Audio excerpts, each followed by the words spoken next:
गरीब आवाम पे और जुल्म हो रहा है। आगे थोड़ा जुल्म है, सब्ज़ी को हाथ नहीं लगाया जा रहा, फ्रूट को हाथ नहीं लगाया जा रहा, तो अब ये पेट्रोल और जुल्म हो रहा है।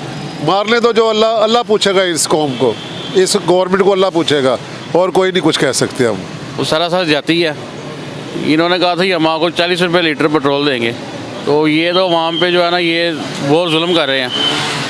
आगे महंगाई बहुत है, कारोबार है कोई नहीं है, काम है नहीं है, ऊपर से पेट्रोल महंगा कर रहे हैं। ये बजट सारे ख़राब हो जाएंगे। फिर एक प्लानिंग होती है पर मंथ की, और उसमें ज़ाहिर बात है जब आपका एक डिस्टेंस है और उसमें पेट्रोल का ख़र्चा तो बढ़ेगा, तो ज़ाहिर बात है मुश्किलात में इजाफा ही है, और काम पहले ही कम है, तो खर्चे ही खर्चे हैं। अवाम का कहना है कि हुकूमत को चाहिए कि